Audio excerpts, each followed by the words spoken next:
Hey, boy, ain't no fucking way, boy. Boy, ain't no way, boy. Boy, ain't no way, boy. Boy, ain't no way, boy. Boy, ain't no way, boy. Boy, ain't no way, boy. Boy, ain't no fucking way, boy.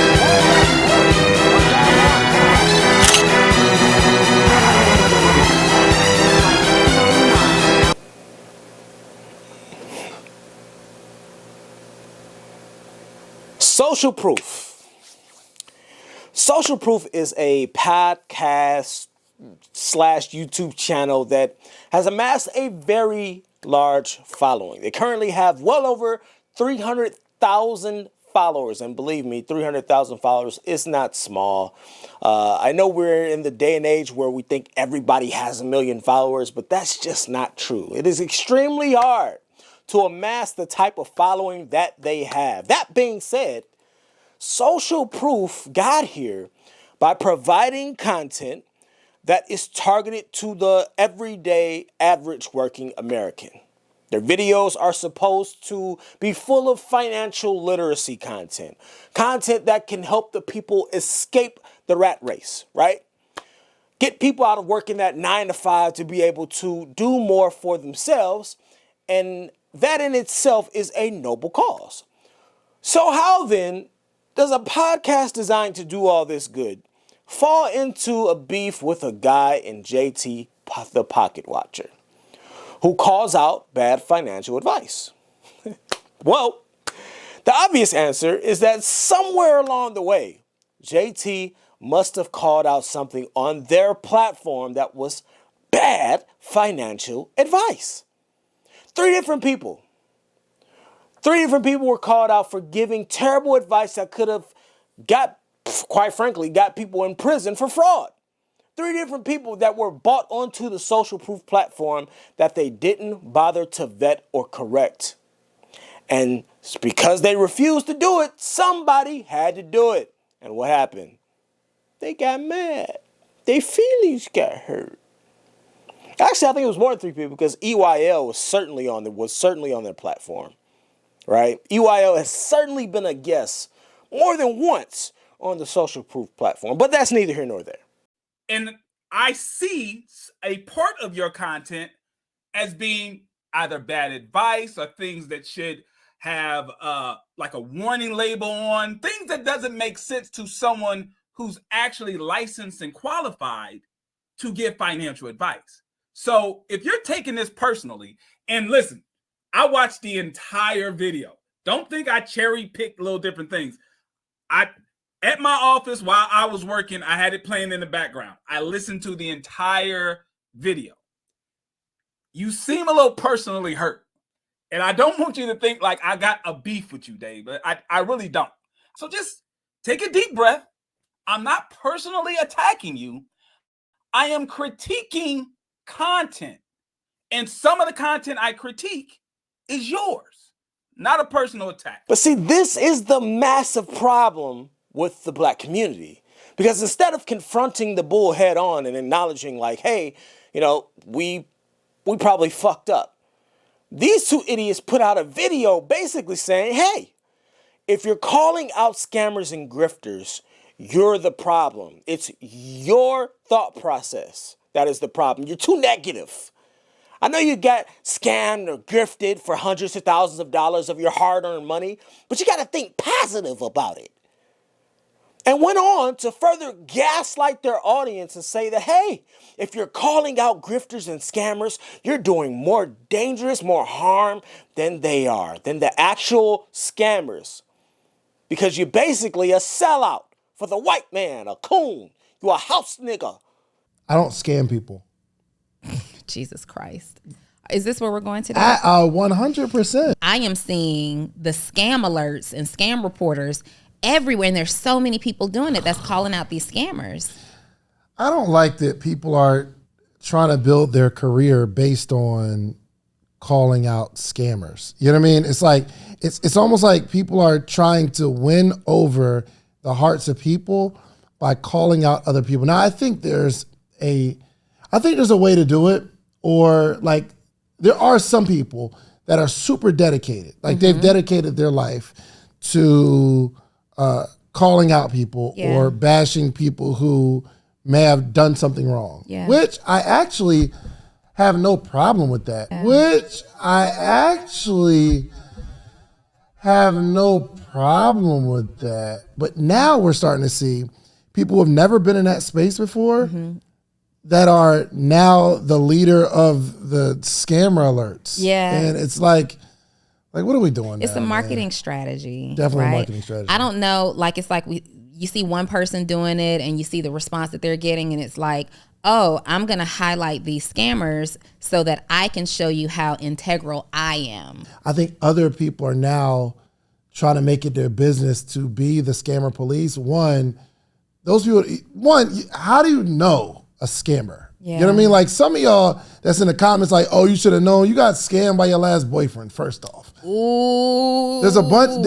Ooh. There's a bunch. You just don't hear that same conversation happening in those rooms. I haven't. That's not to say that it doesn't. There are people who are non-black that are scamming people, just the same. But it's like we're so quick to cancel ourselves. And there's very few, and I'm saying very few because I don't know any, but I don't know everything. But there's very few white people that are making it their business to call out other white people. They don't make a whole page about you. They don't make a page and a website and a conversation and, all of this stuff. They just don't exhaust their mental capacity on it. And I don't know, like, on one hand, I think it's great I think that we have some responsibility that if we know someone is doing something wrong, I think it's our responsibility to, if they're in our circle, say, look, this is not what's up. This is not a good deal. But to now become like the police of everybody who's doing something wrong, I think it's more damaging. Like, for some people, I understand the intent. I understand, like, for some people, they feel like I am saving our people from these scammers. We don't deserve it. We work hard for our hard-earned money and da-da-da-da. And I get that, right? But I think, again, it's more damaging sometimes. It's more of a detriment to us as a community because the truth of the matter is the average mindset sticks to negativity. They don't know how to, or they choose not to. They know how to, but they choose not to see the positive aspect or the positive spin on any of this information. And all they do is stay stuck to this negative thing. It's like arguing with a spouse. And so I think it's becoming a detriment because now people just see the word scam, and there are more people, there's more people in our community and beyond that's looking for the the gotcha, 100%. The catch, then there are people who are looking for the exception. Absolutely. So I think it's it's only our culture though, but it's really, really deep rooted, I believe, because we've always had an incentive to call out our brothers and sisters, always, from slavery times. I want to be in the house. I don't want to be in the field. Mm-hmm. So they created the classism, where, okay, this person's in the house and we got to hire this person to oversee all the others. Yeah. And it's an incentive for me to tell on this person because it looks good for me. Yeah. Hey, boss, we catching them. Mm-hmm. Right? Even as like integration started happening, right? There was, okay, we got this token black person that's working at the job. Yeah. But I'm not letting nobody else take my spot, especially because they're only gonna have a couple of us in this position. Yeah. And I'm not trying to let them in. Yeah. We've always had an incentive to like call out each other and all that kind of stuff. It's just, I think it's corny, and I hate that we have to have this podcast and have this conversation because it's becoming such a big thing that we got to watch out for, not scammers, but other black people. Yeah. The only people we're targeting is us. So now we got to look out for other people who are in our space who have found that, what was the language that you've used for us to, we've always been incentivized to telling each other who's looking for that person to tell on to make themselves look better. Oh my God. They said if you call out the goofy shit, that, what's the word to use? That you're corny. You're corny if you call it out. Can you believe that? They basically said you're a snitch if you call out the bad financial advice, the terrible courses, the grifter community. You're a snitch, like we in the streets or something. This ain't the streets. They said we got to watch out, not for the scammers, but for the people calling out the scam. This chick said, we going backwards by pointing out the grift. You're choosing not to see the good. That shit sounds smart to somebody dumb.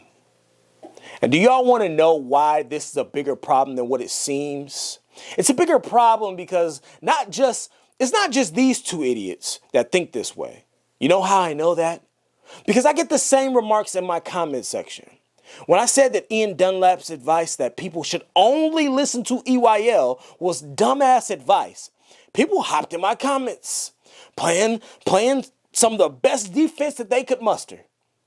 Completely ignored the bad advice part of it to tell me that I was hating. See, in our community, accountability is hate. It's like a disease nobody wants to catch. Avoid at all costs. Was it going backwards when EYL walked up on JT and his wife with all the hostility in the world? That wasn't corny though, right? That wasn't corny. Walking up on someone who's out in public with his wife, his family, because you and your man thought you could physically intimidate him into some kind of submission, that wasn't corny, right? This the EYL that y'all put on a pedestal though, by the way. And so what happens? They try to weaponize white people to prove their point. You want to know how brainwashed the people are? I had someone jump into the comment section and ask me if CBS NBC should be canceled because they brought on Sam Bankman-Fried before the scandal. But what they never pointed out was that the same news channel covered every bit of the scandal when it broke. They didn't run and try to hide or take down the video. They didn't do any of that. They covered every single dirty, nasty, predatory tactic of that man. Did EYL do that? No, they just took the shit down.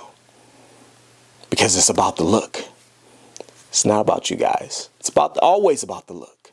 Furthermore, I would ask Social Proof, who the fuck are you two goofs to try and dictate the type of content that someone else wants to put out? Who the fuck are y'all to say that calling out bullshit is corny? You know what's corny? Blaming the consumer for falling for a scam or a grift. That's corny. Not holding the people in your circle accountable because you'd rather protect your relationship with those people than protect the assets of the people you claim to care about so much by pointing out your homie's flaws, inconsistencies, lack of due diligence, and bad morale. That's corny. Disguising lack of accountability as crabs in a barrel mentality or field nigga behavior. That's corny. Taking a critique of some of the guests that you've brought on that have given bad financial advice as a personal attack. That's corny. Stopping people from commenting on a video so you can abruptly take it down because you're getting embarrassed and you're getting banished to the shadow realm in your own comment section by your own audience. That's corny. Oh, it's mad corny shit happening right here between y'all. I wish the hell I would change my trajectory and what I'm doing based on what two goof-ass motherfuckers think. This chick tried to use white people's past ethics and morals in her argument. Historically, white people have never had to tell or turn on each other to get ahead. Yo, what? Somebody want to tell me what book she's been reading? What book she been reading, chick? Somebody want to tell her about the fall of Rome? Somebody want to tell her about the assassination of JFK? Has she never seen a political debate over the last 50 years? She think the show House of Cards is a myth. She think the idea for that show was just born out of thin air. White people going at it back and forth. Literally taking lives for it. Everybody not black is on the up and up. I'm about to get out of here. But you want to know the icing on the cake for this? For me anyway. The icing on the cake in that video. Homegirl sat there and said, if you're going to talk about someone, have the balls, right? The balls to confront them directly. To which Great Value sat there and echoed, yes, yes. And then what happened? 5 minutes later in the same video, your man sitting right there next to you tucked his balls and instead of calling JT out directly, called him Arthur as a joke. Didn't even have enough man in him to put a name on that bullet. And if we have to build our business, if it's gotten to the point where we have to like really just start calling out people who aren't doing the best business in order to make our business stand out, then we're in trouble and we're going backwards. White people ain't ever, like historically, they hadn't had to be tattletales in each other for status and position. Like they just go and make more money. They'll go take all your customers, like in some. I feel like if you're going to be calling these scammers out, have the balls to confront them directly. Yeah. Like there's a guy who, you don't want to say his name, but he's made a bunch of videos about me and like people that I interview. What you mean? Who is it? What's the person's name? Oh, his name is Arthur. His name is Arthur Jenkins. Is it for real? So Arthur Jenkins. He made bad videos about me. And me and, Ernie Lees and all that kind of stuff, right? Not to mention that the man y'all talking about gave you an open invitation to have the dialogue. You should respect it, right? And so as a result of the live stream, what was the response from Social Proof? As a result of JT's live stream, calling y'all out, giving y'all the open invitation, what was the result of that? Y'all took the video down. They took it down. Completely banished that video to the shadow realm as if it never existed. Took a page right from page 8 of the EYL Avoid Accountability Handbook. The irony of that chick sitting there talking about balls, talking about the testicular fortitude of a man. The irony. Whatever I say, I stand on it 10 toes down. If I'm wrong, I'm wrong. And I'll confront that and own up to that. I'll own up to being wrong. I have no problem being wrong. My ego is not that big. I don't have a problem with being wrong. So if I'm wrong, I'll own up to it like a man should. And I'll try to correct my mistake. But y'all made a video. Y'all put it out. Y'all shot. Right? But didn't have enough balls, didn't have enough decency to put a name on a bullet. Stand on it. Stand on it. Stand on your content. Stand on your principles that you claim you have. Stand on it. You got to stand on that. So everybody can turn on the camera. We put ourselves out here in front of the public, in front of the public eye. You got to be able to stand on it, what it is that you're saying to your audience. You got to stand on that. So put the video back up. So people can see what you're saying. So people can have the dialogue. People were having the dialogue in your comments. Right there. People were having the dialogue, telling you that you were wrong. And you couldn't take it. Your ego couldn't take it. It's worse that you took it down. That was probably the worst thing you could have done, was take the video down. Stand on it. But you know why you won't? Because you two goofies aren't ready for the heat. Y'all don't really believe what y'all say. Y'all talk a good game but can't walk it. That's why. It's all for the look, right? The look. And when the look didn't go the way that y'all thought it was going to go, you took it down. You hid your hands after you threw the stone. Hid in your little glass house. You taking the video down is all the admission of guilt that the people need. As the Godfather would say. God damn it! You can't make this shit up! Hey, you got the nerve to call your channel social proof. Fuck out of here. Yeah.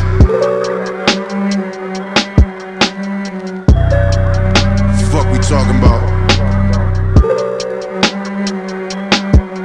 Word. Word. Yeah.